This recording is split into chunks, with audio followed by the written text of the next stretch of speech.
All right, here's my journey. And I think this is so important to break down because I think it's so helpful in how do I be myself, right? And so many people look to me and you as beacons of aliveness and personal expression, right? And how we meet those challenging moments is so much about whether we choose to continue, as you said, becoming more of our light, more of our truth, more of our bigness, or if we choose to shrink. Yeah. So when I first put myself online, right, and I started with YouTube videos predominantly, there were two different types of comments. And one of them were comments that insulted me on things that I felt pretty confident about. So people would be like, you're a stupid idiot. You don't know shit about spirituality. And I'd be like, no, you're a fucking idiot. Like I had confidence. Incorrect. Yeah. I've always had confidence in my intelligence. I have confidence in my level of spiritual mastery. I have humility around how much I know, but I have confidence in my mastery and my dedication to that path. But what those comments made me face was people's meanness. Yeah. You know, I had to open my heart to how mean people could be. Yeah. And that will bring up the past, right? All the childhood moments of people making fun of me for like having hairy legs or wearing mismatched socks or smelling because I sweat a lot, you know, like all the stuff of like all those moments that people were ever mean. So I had to meet the moment of like, yeah, people are mean. Yeah. You know, they can be. Yeah. And that's part of life. And here's the thing, people are going to be mean either way. Either way. So I might as well put myself out there. Exactly. You know, might as well put myself out there. Then there was this other class of comments where people would say things that I had sensitivity around. So there was this other YouTuber. She also did Tantra at the time. She was like my main, I tried to be friends and she wanted none of it. So let's just say she became like a competitor, but I would have preferred her to be a friend. And she had this like glorious voice and everyone was always raving about her voice and how smooth and sexy and sensitive it was. And people love my voice. I am now at peace with my voice, but at the time I was like, I never had one of those like tingly fairy voices. No, I had like business voice. And people were like, your voice sucks or whatever. Oh, God. And then there were a lot of men who were like, you're fucking ugly, right? And I've owned that I had real worth issues around how I looked on camera, how I looked. Again, I've come so far. I don't have that anymore, but I really had it back then. I was also in my 20s trying to put myself out there. And when people would hit a nerve, right, I had to do the work.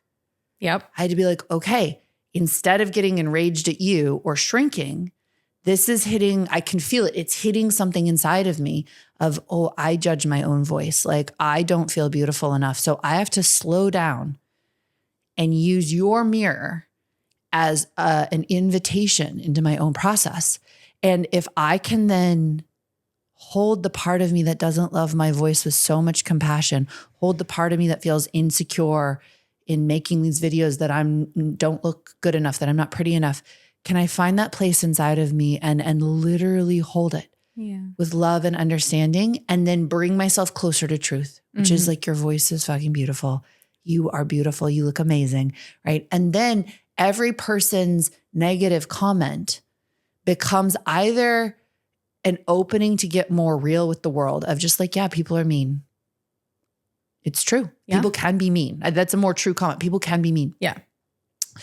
And then if you hit a nerve inside of me, do I use that as an invitation to grow in my own self-love, in my own power, right? And in, for instance, like Buddhist or Tantric practice, you could meditate in a cave to meet all aspects of reality, right? The demonic aspects, the beneficent aspects, like all like parts of facets of the goddess. And some of them are going to be gnarly, right? So you sit there and you meditate and you find peace with all of reality. And the way that I looked at this online hate was, instead of sitting in a cave, I get to face YouTube comments. I get to face Instagram comments. I'm just like, same thing. Interesting, right? Interesting.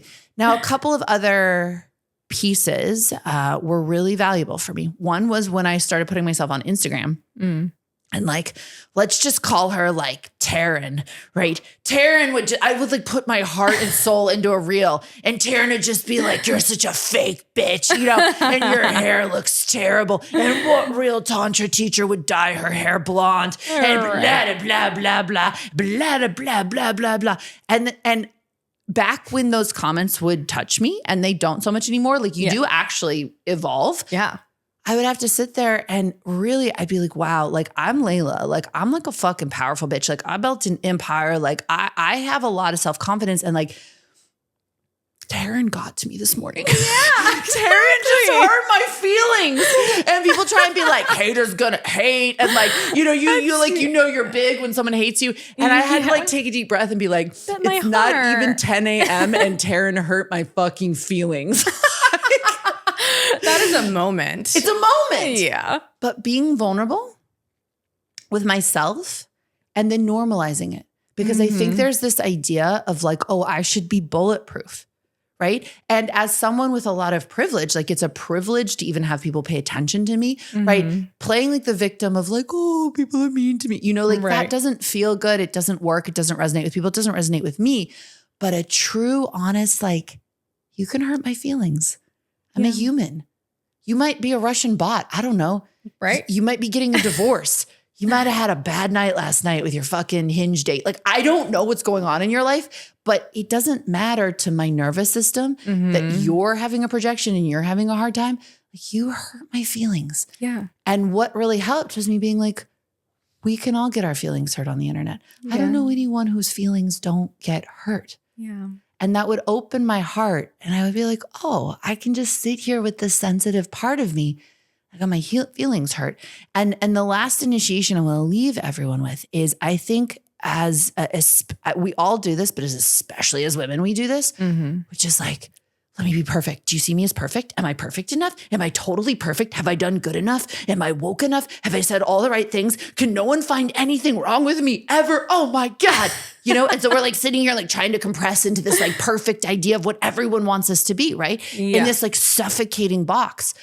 And the thing that happened to me after I tried to play the perfect game for long enough is I was like, show me perfect on this planet.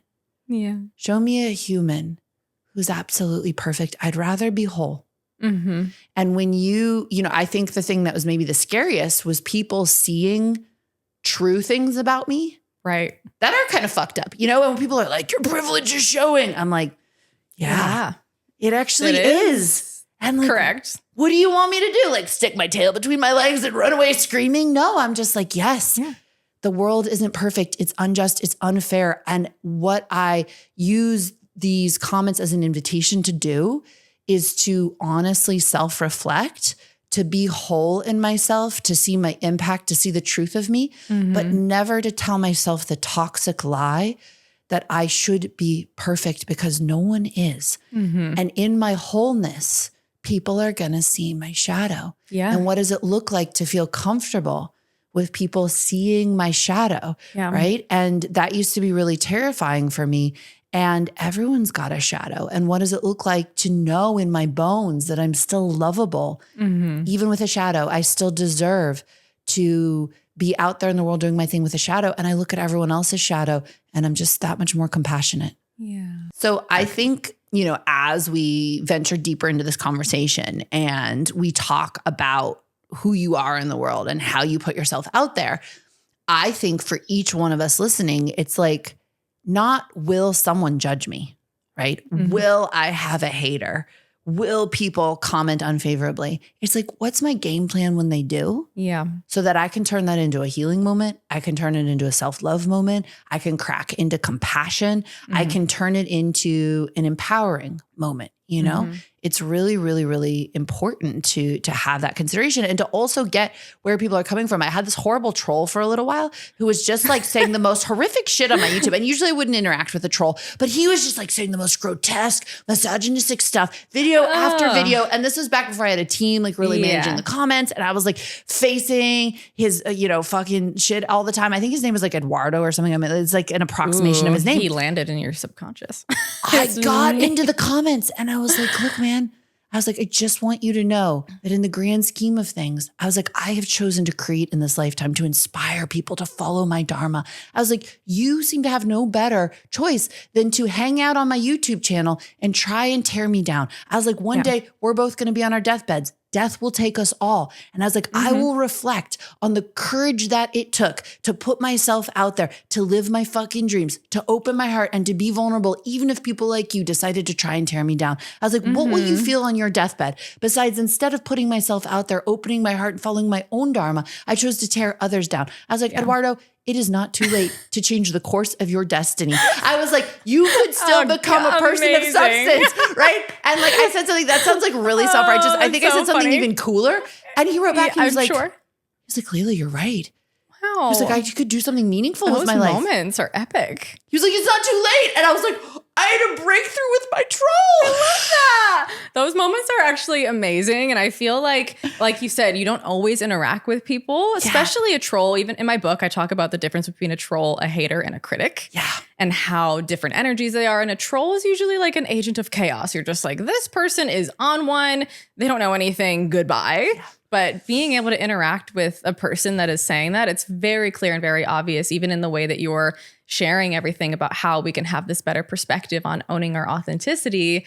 There is a certain energy that's very obvious of if you're in that position doing that thing, you clearly are not looking inward. You clearly have less love for yourself and your own process and your own dreams and your own thing. And there's a massive projection happening. Yeah. And like you said, it's not always time to interact with those people, but when you do, sometimes they can be really transformative. So I love everything you shared about being compassionate with yourself and releasing judgment and using every little moment you feel activated by someone's message or someone's comment as the self-work moment. Yeah. I've done the same thing every turn, every twist, every moment that I was facing a shadow within myself around being seen or witnessed in something that maybe people hadn't seen or witnessed me in yet, or a version of my life that was a little lower or a little less bright, especially with social media. We can end up putting on these big productions and bringing that transparency in, even in this podcast. We're like, I'm sweating, I'm this. It just